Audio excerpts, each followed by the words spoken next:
Welcome to the Sober by Design podcast, where we explore the many pathways to recovery and a better life through conversations with a wide array of guests. Whether you're sober curious, in recovery, or simply looking to improve your mental health and well-being, this podcast will have something for you. Each week, we sit down with inspiring guests from all walks of life who share their personal stories of struggle and triumph, offering valuable insights and practical advice on how to design a life worth living. From addiction and mental health to spirituality and creativity, we cover a wide range of topics that are relevant to anyone seeking to live a more fulfilling and authentic life. So join us on this journey of discovery, growth, and transformation, and start designing a new life. All right, everybody, welcome to the Sober by Design podcast. Tonight, I have a guest, Brett Davis, and Brett reached out to me about a month ago probably, and I was very hard to pin down on timing due to some personal issues, but I'm super happy to have him tonight. So Brett, if you want to just give the listeners a bit of your background and who you are, and we'll start going. Yeah, absolutely. Well, thanks for having me here. So Brett Davis, I'm a father, a husband, a chiropractor, and a health coach. And it's been a lot of years kind of forging my identity, forging my path in life. And I find myself at a place where I help lots and lots of people in a few different ways to improve their lives. And hopefully, like my goal and my mission is to help them improve the lives of those around them. Great.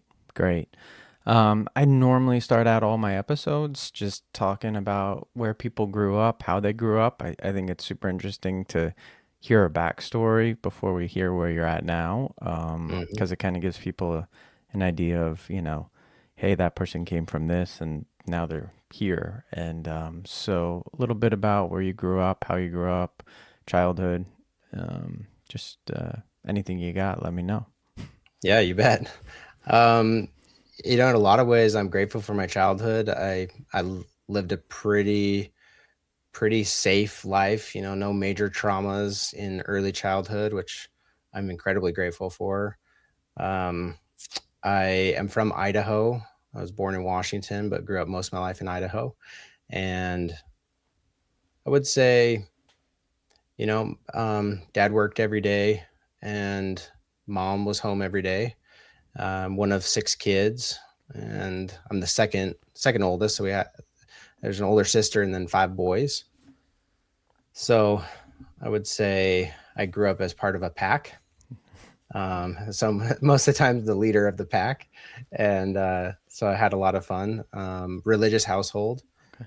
So again, like avoided a lot of certain types of traumas, which as I've delved deeper into recovery work and really spirituality and self-improvement, I realized that there's a whole range of early childhood and full life, but different depths to which trauma will affect our lives. So, as I live more of my life, and especially as I have kids now, I realize that I'm part of a continuum that was not very much on the violent side. As far as physical abuse goes, never had that. Sexual abuse, never had that. My dad never drank. My mom, I think, has had a taste. And there's kind of an interesting thing I was thinking about. In spite of my parents abstaining from alcohol, my great grandpa was a known alcoholic, and he was also very abusive to my grandpa. And my grandpa was somewhat abusive towards my dad, but never drank alcohol. And kind of there was this undergirding that if in my family, like, don't try alcohol. If you do, you'll get addicted. And, as I grew up, I would say I sought ways to become independent, and being religious, as is often the case, there was a lot of how do we say it? I don't want to say like oppressiveness or controlling, but there was a fair amount of that. So there was I'd say this, a lot of restrictions on behavior. Sure. And so then at a certain time there became, independence. At about 16, I had a job in my own truck and had a lot of freedom. And that was the first time I drank anything. I worked at a lumber yard, and I was a guy with a truck and access to pallets. So I got invited to go hang out, Yeah. And yeah, so that was all just kind of young, fun stuff. And it felt so exciting because of this taboo that my dad had kind of placed in my mind, that don't ever drink or you'll get addicted. And after a couple years of just dabbling and mostly just young and fairly innocent fun, I joined the military. I was a member of the Army National Guard for Idaho in 2001 through 2007. And that was a pretty crazy time, because at about that time, things transpired in my family that I wouldn't say my parents kicked me out, but they moved to a new house and they didn't have a bedroom for me. So, so it became clear, like, hey, you're 18 and you're a little more rebellious. And I think there was even an element of not wanting me to be a bad example to my younger brothers, which I've never really talked to them about, but we have addressed, the circumstances of me leaving the family house. And yeah, so I would say, corresponding with my time in the National Guard, there was also a period of time of uncertainty and insecurity. And I wouldn't say that was horribly traumatic, although it was quite isolating. And it led me to have a strong sense of independence. And I would say even I felt like I needed to take care of myself. So if I had problems, I was not the type of person who would bring it up to someone and be like, ask for help. It was just, I was the oldest of the boys. I was in the Army. I was on my own. And that meant that if I had a struggle, it was up to me to find it out, fix it. All right. There was a lot there. That's a good point to kind of put a pin in it and talk about a couple of things, because there's a couple of things there. Like, first I'm going to start out, one of 6 kids is a lot, right? So, and then you're the oldest boy, you said. So you had an older sister? Yep. Yeah. And four younger brothers. Yep. Yeah. So, there's a lot there. That's a hard way to grow up. I can't imagine it. I think my mom's family was 6. My dad's family was 6, and then my mom's was 5. And I just know, like, kind of how they were, right? Like, it was a lot on the parents, and like, you mentioned you have 2 and I have 2, and it's like 2 kids is a lot to deal with, right? Like, I always say, like, I get to play man defense, right? Like, but like anybody that's got more than 2, all of a sudden you're going to zone, and exactly, that's crazy zone defense. So that probably kind of left, I don't want to say holes, but like openings for you to do things maybe that, in my kids can't do, because like we're really on top of them, right? So when you have 6 kids, all of a sudden there's this, like, kids can just kind of do whatever. And and you obviously sort of went that way as you got to 16. You're, driving around with pallets, bonfires, and which is perfect for a 16-year-old, right? Like, it's pretty normal. It didn't feel out of the ordinary. No, but then layered on top of that, you're saying, okay, religious family. So obviously you were a little different for your family. And then there was this family history there. It almost sounds like your dad was trying to break some sort of generational thing, right? Definitely. Like, trying to be a cycle breaker and go like, hey, this is where it ends. It ends with me, and then definitely not my kids.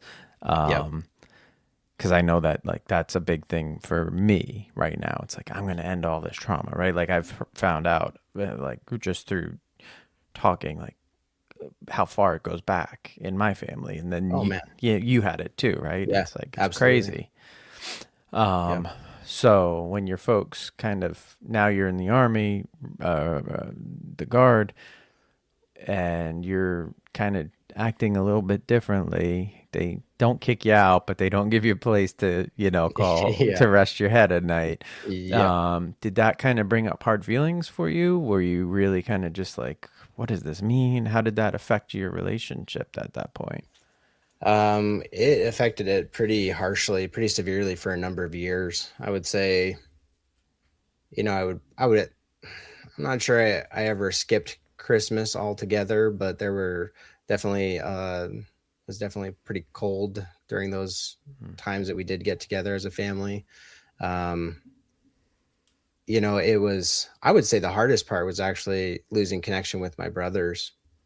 Um, because again, like we were just in a lot of ways a little pack. And one of my earliest memories with my brothers and my dad was whenever my dad would come home from work, we would do a sneak attack that turned into wrestle time. Mm-hmm. And a couple of my brothers wound up being pretty great wrestlers in high school, and I wasn't a part of that. And so that was definitely really hard to be on the outside of my family growing and developing, so my brothers growing and developing. And I would say for probably 5 years I was quite distant, Mm-hmm. where it was just like maybe just the holidays I would come around, and other than that it's very separate, Okay. which again was a big deal for our family because we had been raised and grown up quite tight knit. Mm-hmm. And definitely, like, I've done some deep thought and on this subject, and I know for a fact I was hurt and I was being vindictive. Like I wanted to punish my parents. Um, in a way, when you don't have much power in this dynamic, there's really all you can do is pull away. Right. And I did it for 5 years, to really, it, make it hurt. Yeah. So during that 5 years, you're in the guard, you're kind of isolated. Are you Mhm. still like, are you drinking? What's going on? Like, besides that? Not No. much. Not much. I would say National Guard kept me fairly straight.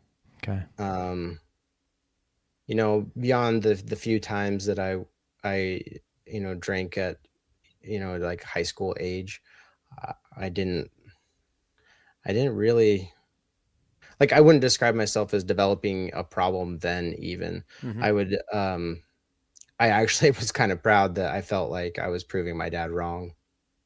Yeah. That I wasn't addicted. Right. Yeah. Like it didn't get you, right? Whatever that thing Yeah. was. Yeah. Yeah, exactly. Yeah. Like I could stop or I could start whenever I wanted, Mm-hmm. and I didn't feel powerless to the feeling in any way Okay. at that time.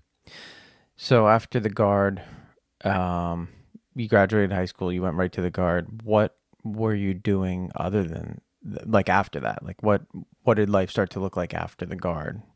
Like how did the next step of your life come about?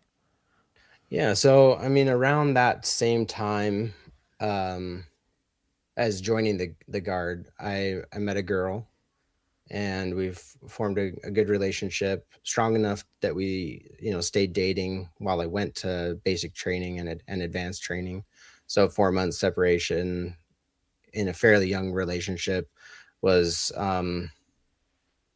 was really quite amazing to me because there was this stability that was forming that I had been missing for probably 2-3 years at that point. And as soon as I came back, that was actually another thing. My parents weren't really interested in, so again, this is 2001, 2002, Mm-hmm. and a religious family back then, it was a pretty big deal to like live with your girlfriend. Yeah. Like, it's kind of the norm to be like, I don't know, 25 or 7 now and live together with your partner. Like we use terms like partners now. Mm-hmm. But back then it was a pretty scandalous thing. And so there's another pullback of support at that time, which also included her side of the family. Okay. So in a lot of ways, it was her and I against the world. And you're we made young, her. right? You're not, Yeah. you're young at that Yeah. point. Yeah. 18, 19, Yeah. Yeah. So it's hard enough to be 18 or 19. Now you have like no support and you're living together. Yeah. It's like, I understand where you're at. It's increasingly hard to like just keep food on the table probably. And not a great feeling. Right. Yep. Sacrificing a lot of time in low paying jobs. Yeah. She was in university pursuing her bachelor's degree, and I had a 2-year degree, but I had no direction for what I was going to do. And I literally, I had a paper out as a kid. And then when I was about 14, I got a job as a dishwasher. And then I was 15, I got a job at the lumber yard. And then 17, it was like mucking out sawmills. And 18, it was National Guard. And I had a job stuffing pine cones into bags to make Christmas wreaths. Like pizza delivery for a little while. Like, dude, I bounced around. Yeah. And just trying to find something that would fit. Yeah. And to keep money coming in. Yeah. Right. Exactly. You're doing it on your own and you're young and you don't know how else to do it. It's like literally just surviving. All right. So how long did this relationship continue on for a while, or were you with my girlfriend? Yeah. We're married today. Look at that. And we have, oh gosh, it must be 22 years together. Okay. That's awesome. Yeah. Congratulations. Thank you. And you go through that adversity together, that definitely builds some tight bonds, I will say, right? Definitely. Yeah. Because you guys did it together when it was hard. So yeah, absolutely. Yeah, we know each other's character quite well. Yeah. And that's a real gift. Yeah. In a marriage. It is. So you were saying that, your family had pulled away, her family pulled away, you two were alone, you're doing it. Obviously between 2001 and now, there's a lot of time that goes through there. So like, how did you, what happened, like as she's leaving university and you're, leaving the Pinecone job, like what's the next little part there? Like, are you guys just by chance find something good, or is like what happens next? Because I know, like for us, my wife and I, similar story. Like we had a lot of weird challenges in the middle before we found our footing in 2023. So yeah, man. So I would say, let me think. Okay, so I think she was in her 3rd or 4th year at university, and I had finished an associate's degree and was bouncing around those jobs. And one thing that really changed my life, that set me on the path towards, I would say, empowerment, was her dad traded computer work with a chiropractor. So he did the chiropractor's computer work, and the chiropractor adjusted him and his family.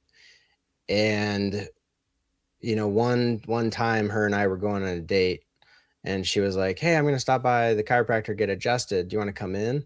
I was like, "No, I have a stomach ache. I don't really feel good." And which, just a side note, I had a really severe like social anxiety. Like whenever we'd go on dates and like out to a restaurant, I would get diarrhea. Yeah. And I didn't want her to know about it. So I was, kind of playing tough and just kind of, trying to be a man and stuck in a scared little boy's body. Yeah. And anyway, she invited me in, and I was like, I had a lot of reasons to say no, one of them being money. And she's like, "He's really nice. He'll probably just do it for free." And I said no. And so she went in and came out, and she's like, "I told him about you, and he said he would do it for free. He likes helping college kids. And also, he owes my dad some work. So you might as well just come in." So I went in, and he gave me an adjustment that really, like, in many ways straightened me out. It was really quite profound experience where, part of the social anxiety I was suffering was actually postural, which I've come to learn later in life. I was, sitting with rounded shoulders and a hunched back, and there's an area in your back where the nerves that come out there, they go to your digestion. And when they're getting irritated by, compression, you get some dysregulation. So he literally straightened that out, and I felt better immediately, and went back maybe 5 or 8 times, and really, really loved seeing what he did. And I really loved watching him help people.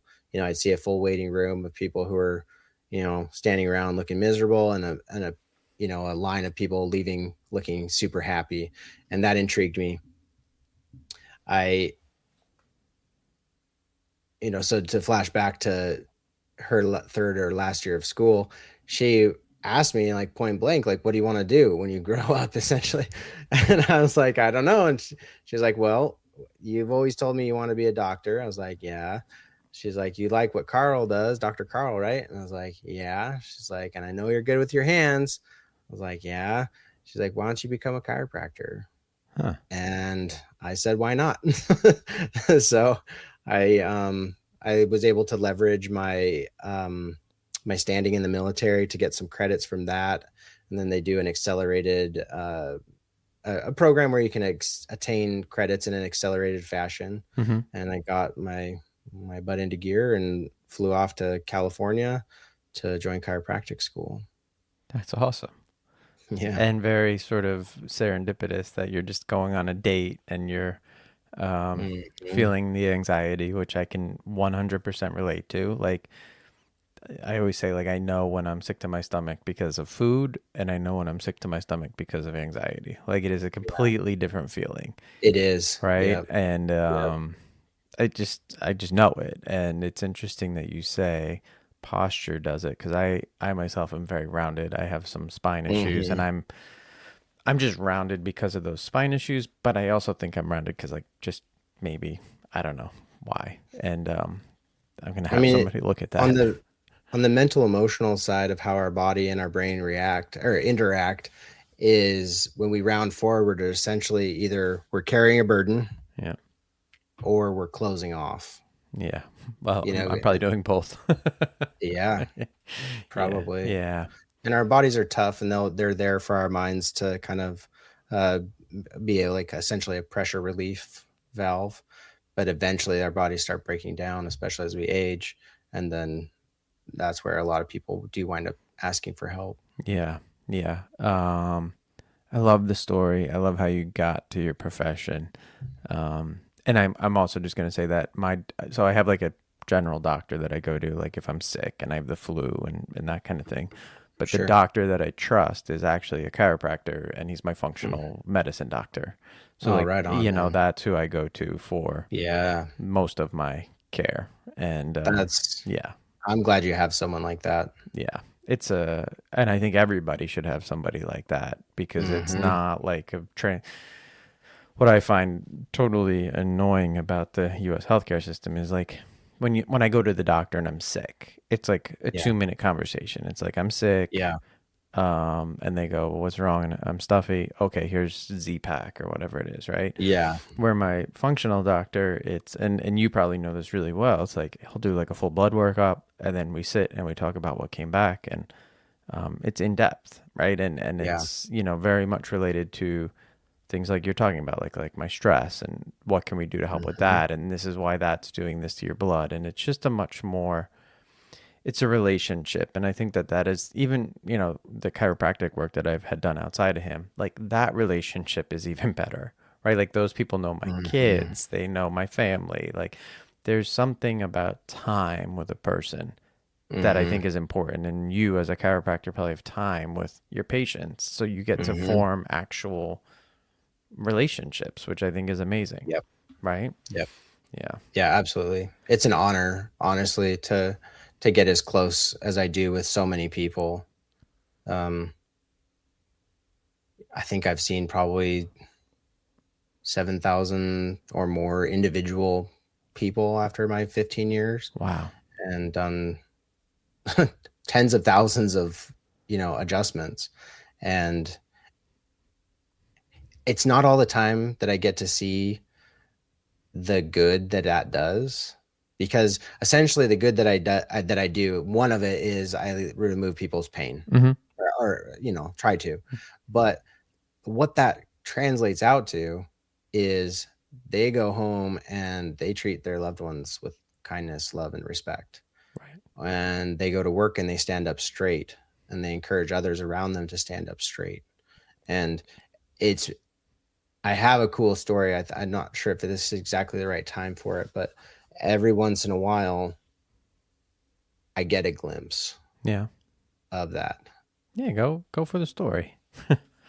Okay, so there was a guy, he was a painter, and he was carrying a 5-gallon bucket of paint, and he was coming down off a ladder, and I can't remember if he missed the last rung or if there was like a hole in the ground, but in any case, he slammed down really hard on his right leg, and with the extra force of that 5 gallons of paint, he messed up his low back pretty bad.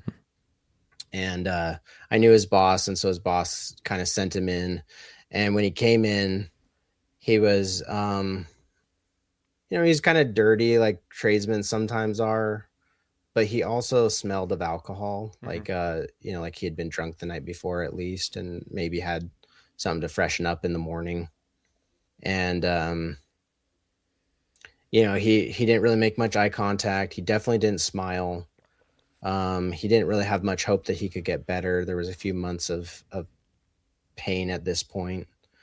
And so I did my thing, like I looked him in the eye as much as I could. I smiled as much as I could.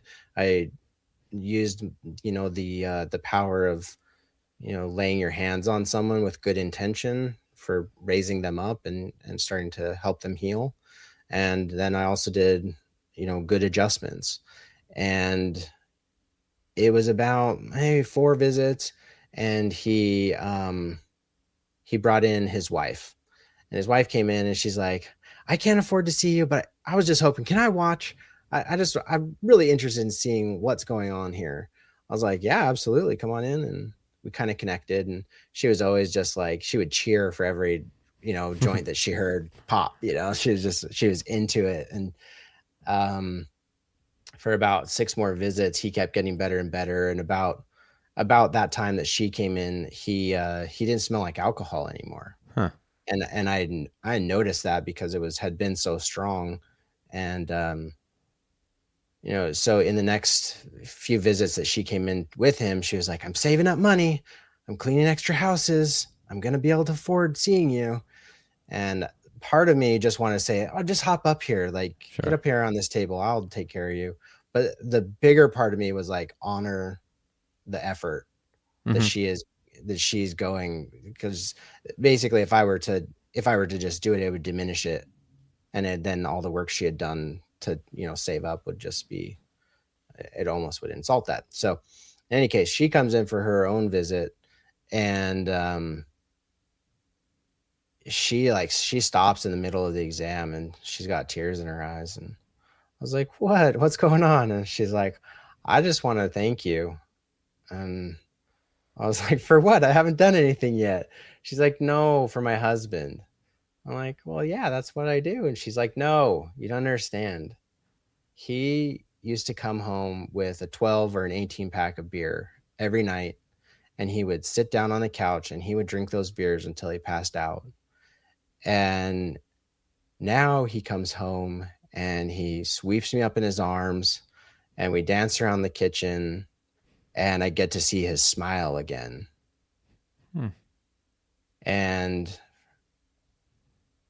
that was one of the few times that I got to see the true effect of the good that I was doing. Yeah. The crazy part is that was when I was at the darkest point in my life. Leading up to that, probably 3 years prior, I suffered the first loss of a family member. So big family, lots of family values. Nobody had died. And then my grandma passed away. Okay. And she had a 5-year battle with cancer. And I did not handle that well. Like I was devastated. And that was the first time where I started drinking alcohol to cover up pain. Yeah. And that was part of why this story might not have been appropriate for now, because it does launch us right into this other It's all right. There's no segment of appropriate life. time. Yeah. All right. So when I was in chiropractic school in California, the cool thing to do was to develop a taste for wine, Yeah. develop your palate.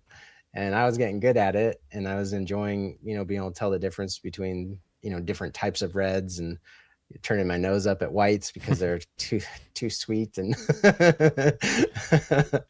and I go to a lot of wine tastings and just kind of engage in that culture.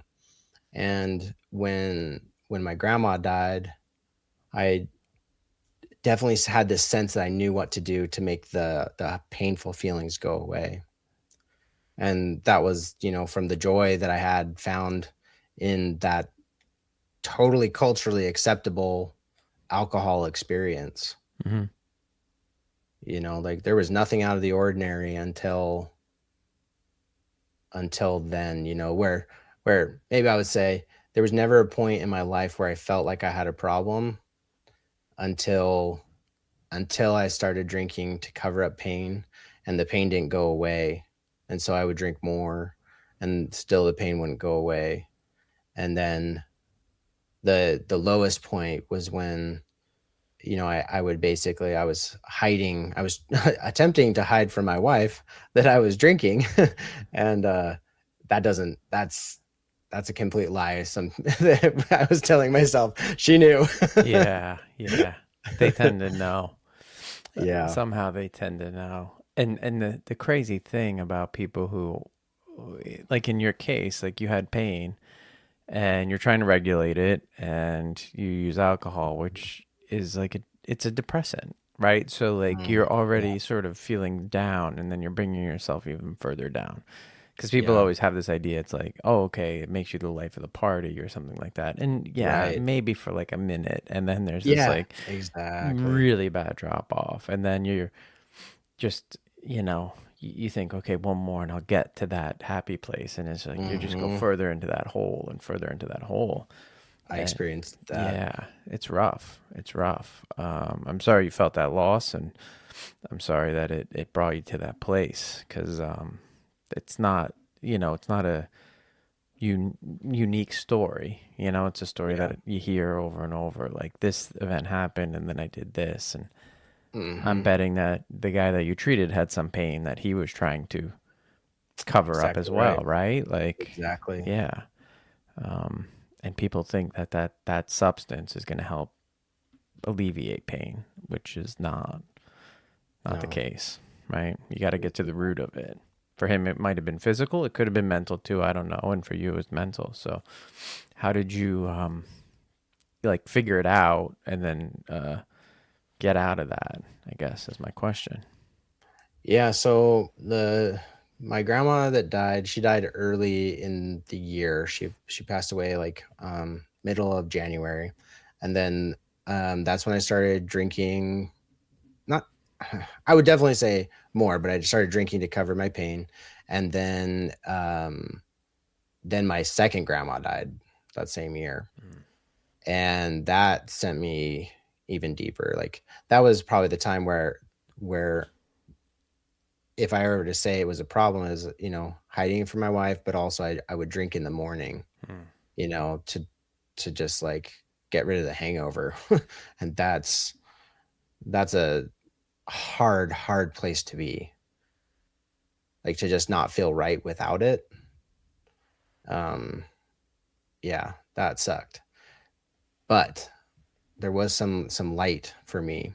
I had a dream, and in my dream there was a woman, old granny type, that just was, she was short, and that was significant because my grandma, the second grandma who died, was a very short woman. And I was standing in line at a convenience store buying candy, and it just so happened that my mom and youngest brother were the cashiers, and the till wasn't working, and my mom was frustrated. My brother was trying to help, and I felt this tug on my sleeve, and I could definitely feel like somebody wanted my attention. Mm-hmm. So I turned my head, and I remember looking down over my right shoulder and seeing this wrinkly old woman, and she looks up at me and she taps her left cheek and she said, "Give me a kiss." And I was like, kind of, thought it was weird, but I just bent down and gave her a kiss. And she said, "Kisses are the seeds of love. Plant many seeds." And I was like, okay, that's kind of weird. And I bought my candy and walked out to the parking lot. And I remember this sense of like watching for my wife to drive around in our car. And I took the candy and I hid it in my pockets. Mm. And to me, that was super significant because I could feel the shame of like hiding something that I knew wasn't good for me and that I was hiding it from her.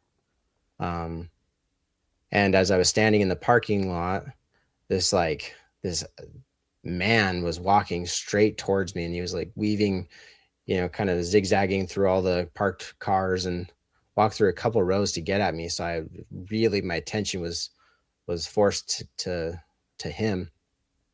And he walked right up close and he looked at me really intently and he said, "Grieving is our way of honoring those that we've lost, but at some point they want us to be happy."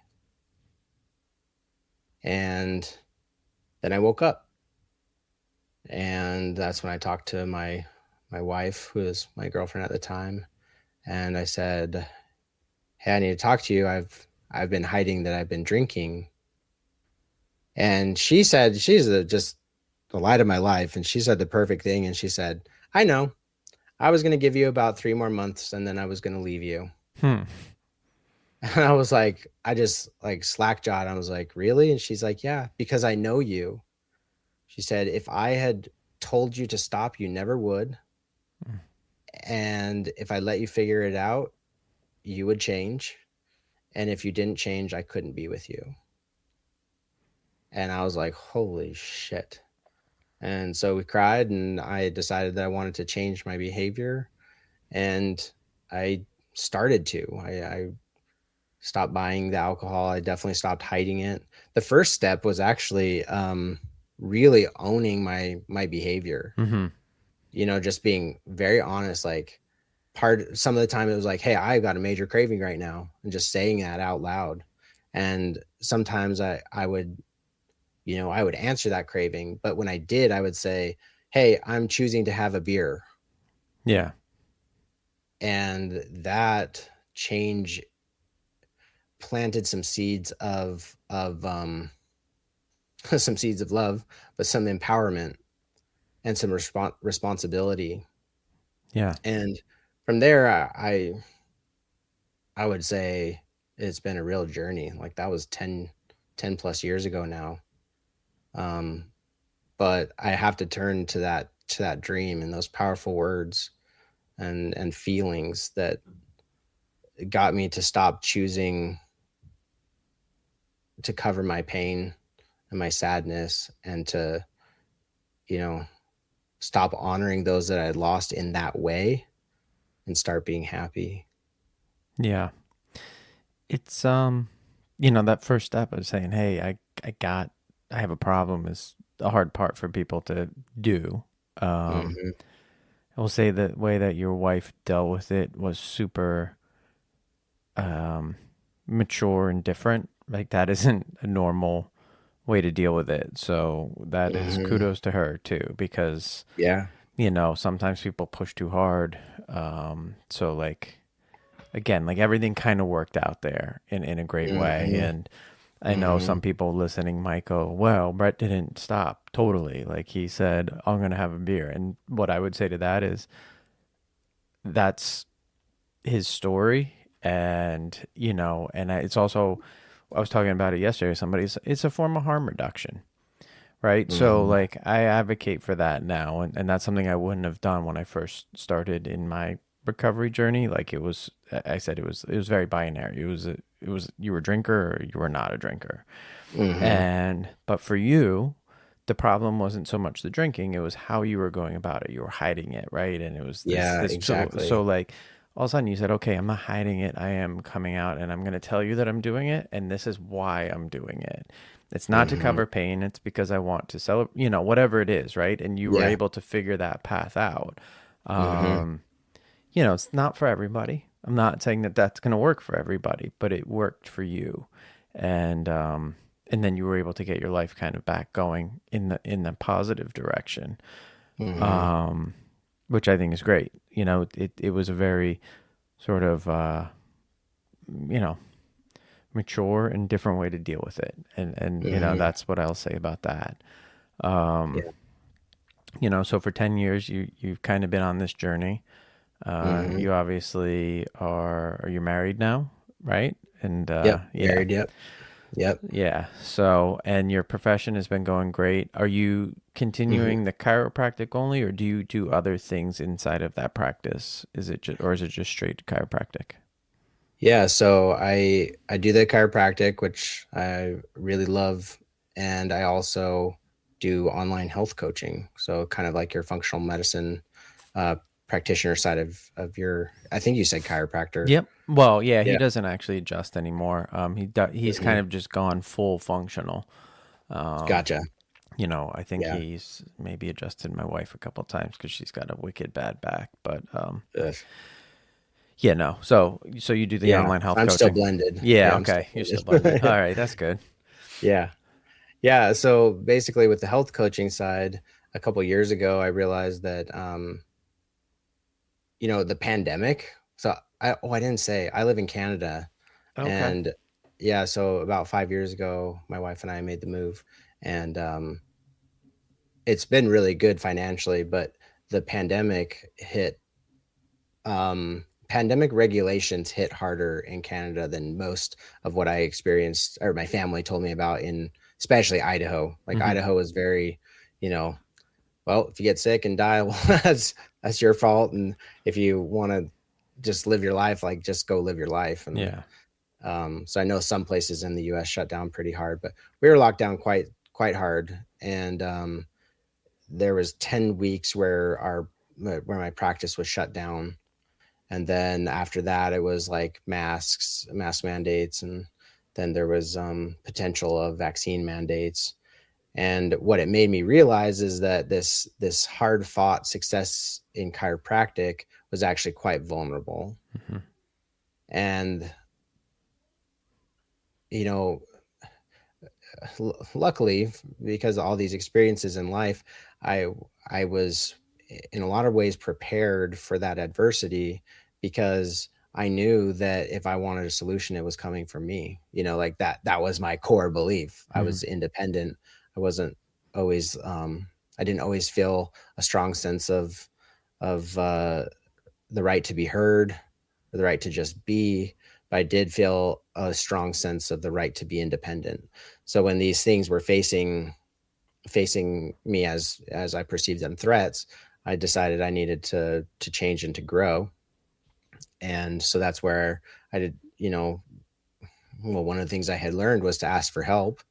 And at that time, one of my good friends had said, like, oh, well, have you thought about online health coaching? I really hadn't, but when I reached out to the person he put me in contact with, who was a mentor of online health coaches, I kind of got my eyes opened to the concept of instead of helping one on one, you could help one to many, like group health coaching. Mm-hmm. And what was really cool is as I had um, as I had suffered a lot in life and overcome that suffering and figured things out, I realized that there's probably other people with the same problems.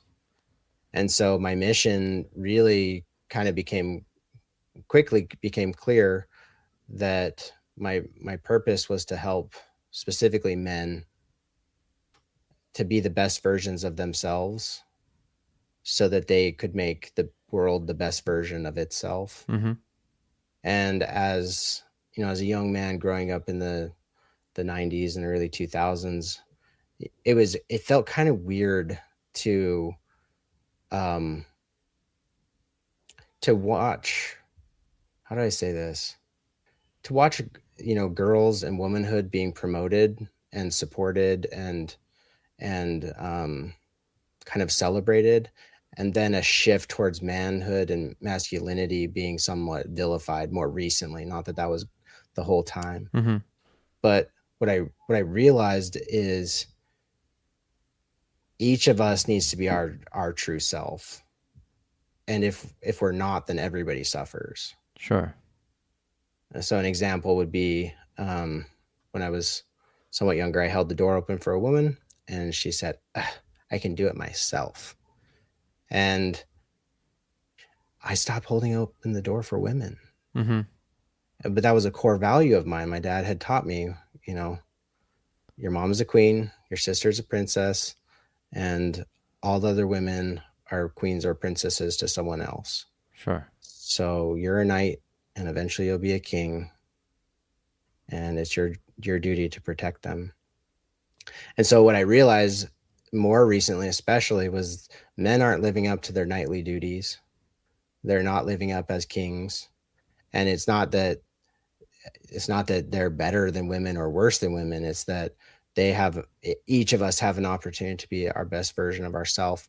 And if we're not careful, then things that are normal in society will hurt us. Mm-hmm.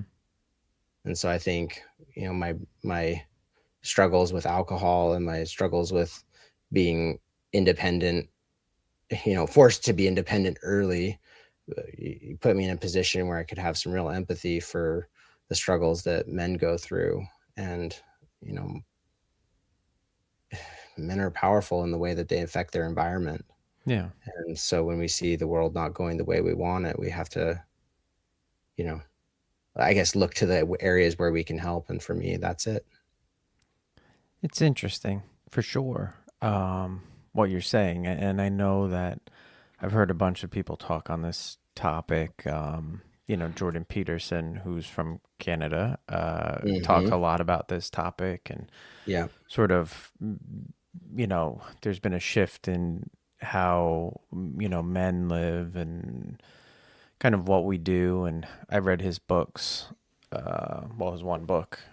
I liked it quite a bit. And I know that some people are probably going to go, oh my gosh, Corey's like, all right, he loves Jordan Peterson.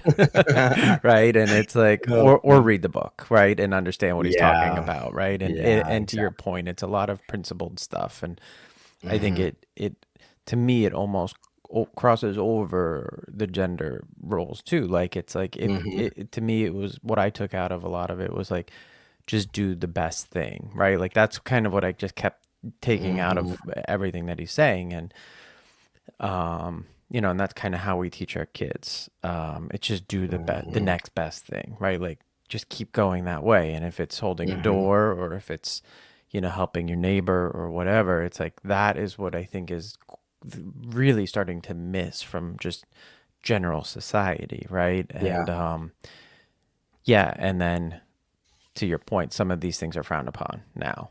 And it is like very much like, well, you shouldn't do this and you shouldn't do that. And, and I do listen to a lot of that kind of talk. So I will listen to Jordan Peterson. I listen to Joe Rogan and I listen to all his guests and, I think they have a lot of valid points. And I don't think any of this is to diminish because somebody might hear it and go like, oh, they're just going to diminish women. And it's like, that's not what it is. It is sort of just saying like everybody can be the best version of themselves. Yeah. And what that version is definitely has, I think men have a certain need for things to do them, right? Like, I'll say most men, because I don't want to generalize. And I think that sucks if we generalize it Sure. My boys get esteem from going outside and splitting wood with me. Like they feel accomplished, right? Like there's a certain accomplishment. We build stuff. They feel accomplished. Like there's a certain thing that comes with that. And you can go back and look and go like, I built that. I fixed that, and then that I think is really important. By the same token, like my younger son loves to cook. So if I was going to go like, well, he's, obviously not fulfilling his role as a dude because he's cooking, but it's like, no, Right. he also gets esteem from that. So like, I think Hmm. it's, to your point, supporting people in a way where they can become the best version of themselves. But Yeah. at this point, I worry, and I'm sure you do too, about people just like sitting around and not doing anything. I see a Yep. lot of that, right? Like Yep. young men right now are, and young women are kind of like lost, and they don't, So lost. yeah, they don't know what to do, and I don't know what Yeah. that is. I really Well, don't. a lot of times it leads on this trend of self gratification, Yeah. which this I learned so much from Jordan Peterson too, and for me it started with listening to his lectures that he had posted online, and Hmm. then then there was a bit of controversy, which again, like if you just listen to what he's saying, it's really hard to to to go along with the idea that he is inherently controversial. Like Right. he doesn't go easy on topics. I wouldn't say that, but he definitely follows his sense of honesty and truth, Mm. and you got to respect that for sure. One thing he pointed out was that in general, and this is based on a lot of studies, men are interested in things and women are interested in people. Yep. um, Another thing he's shown, and everybody kind of knows this, but a lot of young men, especially, are getting caught in video games, porn, and alcohol. I mean, and other drugs. Like, Yeah. I at least had the benefit of not having fentanyl. Just lacing, Right. lacing the sidewalks. Yeah. Like it's in a lot of ways it can feel like a dire situation. I would also say part of what stood out to me on the whole gender divide thing was I did see it as a problem that women were oppressed in the ways that they were oppressed. But the answer isn't to oppress men. Right. I think what a lot of people are pointing out is society has a problem with oppressing people. And until we see society change into a society that doesn't do that anymore, it's really just like, that pendulum swinging male to female or left to right. Right. Like it's still a society that can tend to victimize, people based on maybe the current narrative. Yeah. It could be gender, it could be race, it could be anything, right? Yeah, Religion. It's exactly. just, whatever it is of the moment, and that is a problem. I Um, think I think people are getting tired of being divided into groups by what they hate, mhm. and that they want to be unified by what they love. And I think what a lot of us love is each other. And I think what a lot of us love is our ability to seek happiness. And I think what people need is a bit of responsibility mixed in with that, where they can actually strive for something greater than themselves. And Yeah, I think so too. And um, I've kind of been like thinking about it from the start, and I'm going to bring it up because,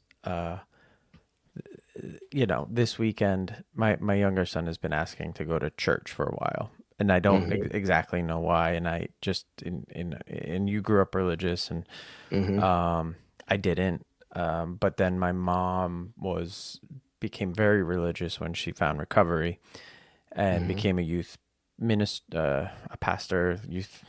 She led the youth program at a local hmm Catholic church, and she was very into church. And I think hmm part of that being very into church pushed me even further away from the idea of religion. hmm And it's always kind of been something that I've thought about, because when I got sober, I went to AA, and I spent time in churches, and hmm uh, I always kind of looked at the community as the mainstay for me. Like what worked for me was the community of it, and then I went to a gym, and the community of that was very good for me. And then at hmm some point, I heard, I forget who it was, and I forget what podcast it was on. It might have been on Bridget Fettis's podcast, one of her podcasts.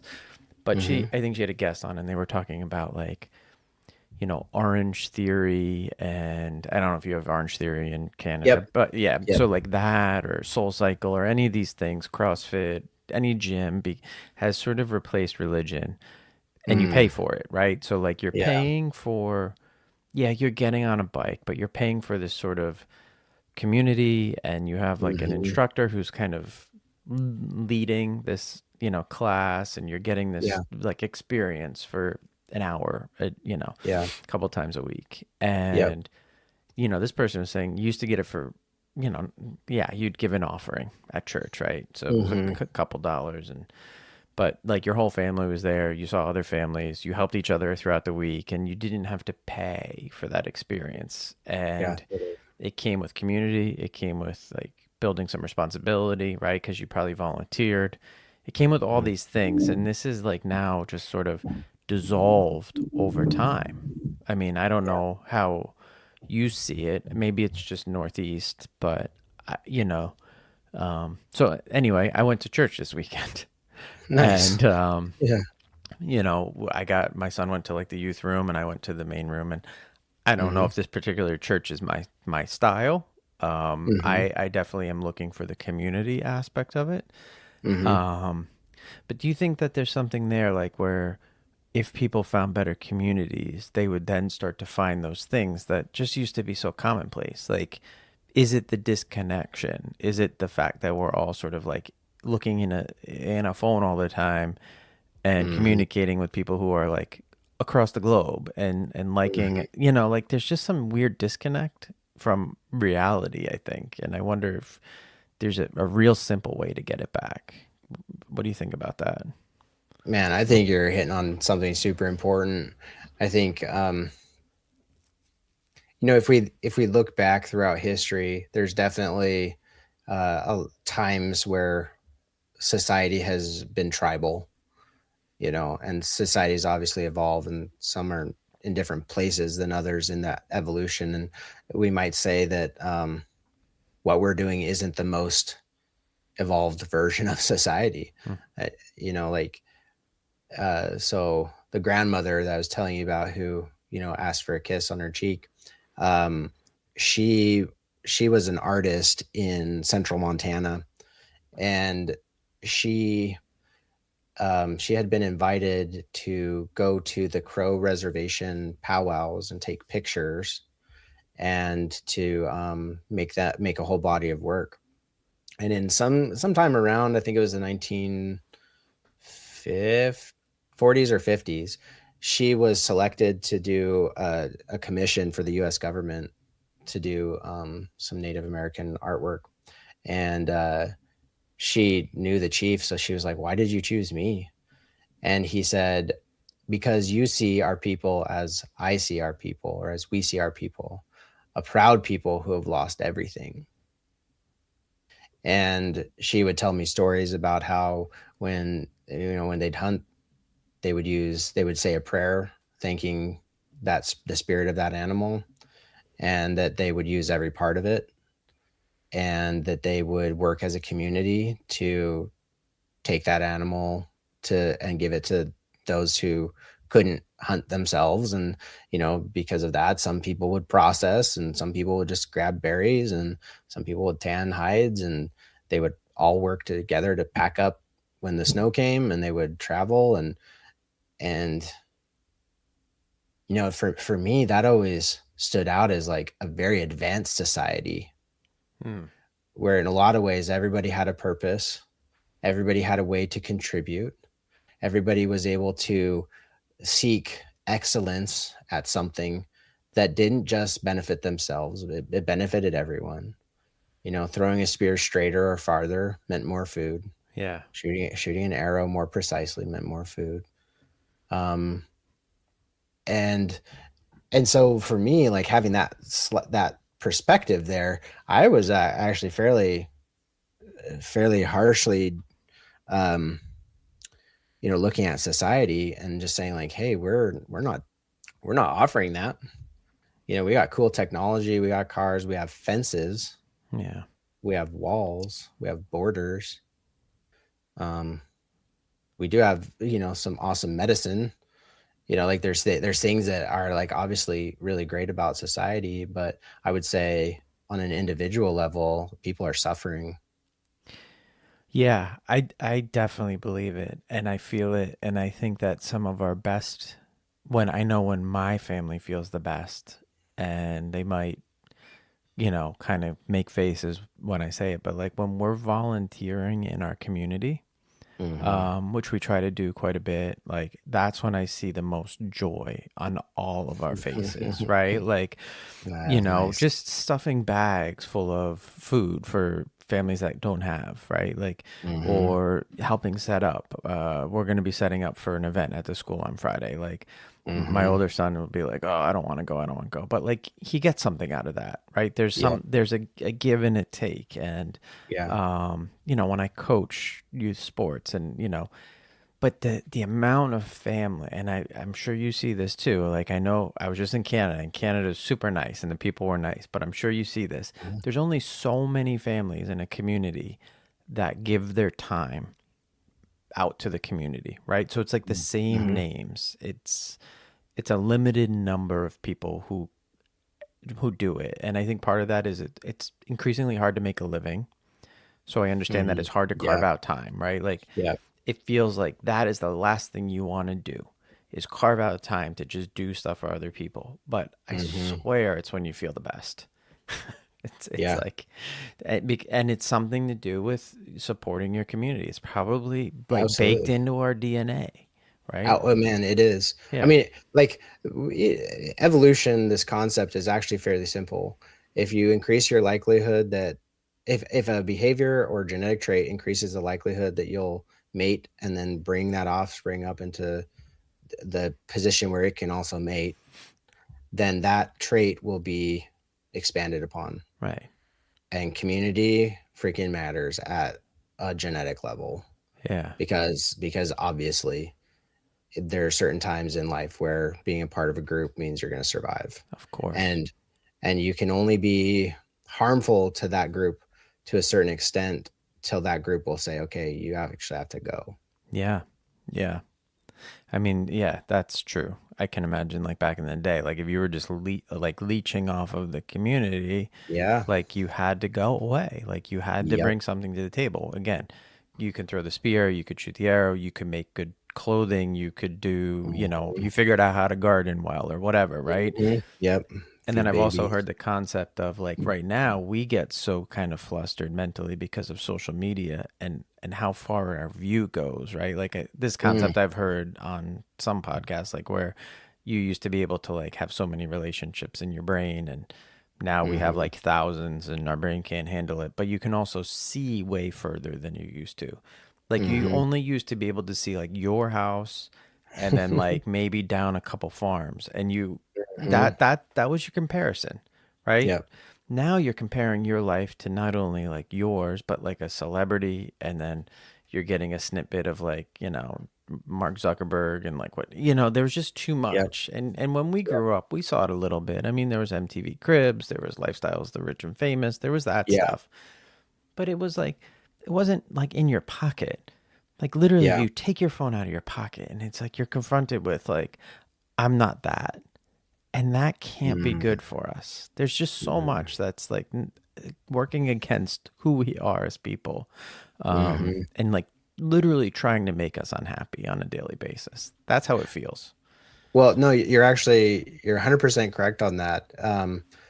So if you recall, I was a paper boy, and I got into the habit of reading the paper every day, and that held until basically it got pretty hard to get find a newspaper. But when I was in chiropractic school in 2006 or 7, no, 2008. So Facebook had only been kind of open to the general population for a couple years at that point. And there was a news article talking about how they had uh, they had done some research, and it was done through Stanford, or sorry, Harvard. No, yeah, Harvard. And what they tested on the users was essentially they were trying to determine how they could influence buying habits. And what the test was is they would show on your news feed only the good things that your friends and family and even random people were doing, uh, and then they'd sell you stuff. And they found out that miserable people would buy things, and happy people didn't really need to.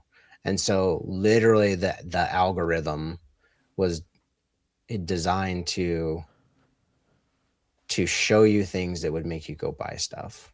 And the reason that you would buy the stuff is because you were unhappy. Of course, right? Because you're regulating that emotion with something, right? Mm-hmm. Like that is just basic stuff. Like it's the same reason people drink or play video games or like what all that stuff. It's to Mm-hmm. like you're feeling bad, you need that hit of dopamine to like Mm-hmm. make yourself come out of it. So yeah, that makes total sense.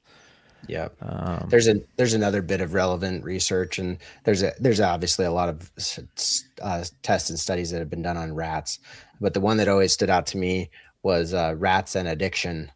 And they basically had two different cages, and in one cage they had water laced with cocaine, and in the other cage they had in both cages they had both types of water, clean water and cocaine water. mhm, And the things that they changed was the environment. So they made one cage like have a randomly the floor would randomly electrocute shock the rat's feet. They kept the light on all hours of the day. They fed them at irregular times. Or like fed them unhealthy mhm, things, essentially had no hamster wheels, no exercise. And those rats got addicted, and the other rats they made happy. They had a really great environment for them, a way to exercise, regular meal times, lights out at a certain time. And those rats had access to cocaine water and they didn't want it. yeah, because they And were happy. yeah, man. So when you see people who are struggling with life, like there's a very good chance they are an unhappy rat. Yeah, And it's not only their fault that they're unhappy. Like, of course, we can change our perspective, but most of the time we need to change our environment. yeah, yeah, and the people that you're around and like sort of those Mm-hmm. feedbacks and unhealthy relationships. If you have a tough conversation, Mm-hmm. over and over, right? Like with a family member or a friend who's just wears you down, like extract Mm-hmm. yourself out of that, right? And really Mm-hmm. examine, what you're getting out of these things. I'm a Mm-hmm. big advocate of that for sure. Um, well, there was a lot in this past hour. I did want to just ask you a couple like fun things. Sure. Yeah, absolutely. So I always like to like end the episode with like recommendations on TV, music, books, anything that you're interested in media wise. I'm a big kind of media junkie. Yeah. So anything that you got, just let it rip. Yeah, for sure. One of the things that I have found that has helped me a lot would be using the algorithm for good. Okay. So I love purposely searching out things that are uplifting, and then watch the algorithm feed me good stuff. And so I would say Jordan Peterson, absolute badass. I listen to a lot of his stuff. Joe Rogan is amazing as well. But some of the maybe lesser known people would be Bob Proctor, has some really amazing stuff on YouTube. Okay. And another guy is Jim Rohn. Hmm. He's absolutely incredible. Books, I would say the book I'm most excited for is 10x is easier than 2x by I think it's Dr. Benjamin Hardy and Dan Sullivan. But Benjamin Hardy has shown up in my YouTube feed a bunch of times and quite good. Like, I would say most of what I try to fill my mind with is people who would encourage me to be responsible for where I am at in life, and not only like not stop there, but then to take that strength and move forward. And those people are good at helping you move forward. Okay. Good. Um, so I'm gonna give mine again. I've kind of stacked a couple interviews, so it's hard. Yeah. But so one thing I'm just gonna point out to everybody, and I just found out 2 days ago, I do Spotify Premium. So we have like the family plan. I don't even know what we pay for it, but I've had it forever. Mm-hmm. And they just launched audiobooks on. Well, they had launched them a while ago, Uh-huh. but they were pay. So you had to buy each one. What they did is Mm, they gave every listener, I think it's 15 hours if you're on premium. So you can listen to 15 hours of audiobooks, that's awesome. which is like like one book a month, right? Yep. And Yep. so today I started one that actually somebody I interviewed recommended. I've Hmm. never really done audiobooks. I've done some podcast stories. But anyway, I started this one today called Chain Gang All Stars. Hmm. Yeah, it's kind of like a dystopian fiction book. Cool. Yeah, it kind of reminds me of like Hunger Games or anything like that. So if you know Hmm. that series, and there's a Hunger Game movie coming out this week. Oh, crazy. Yeah, a new one. Nice.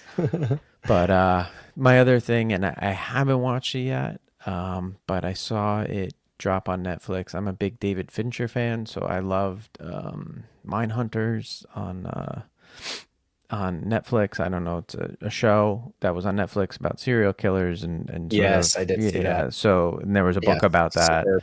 Yeah, Nice. sort of the start of the BAU.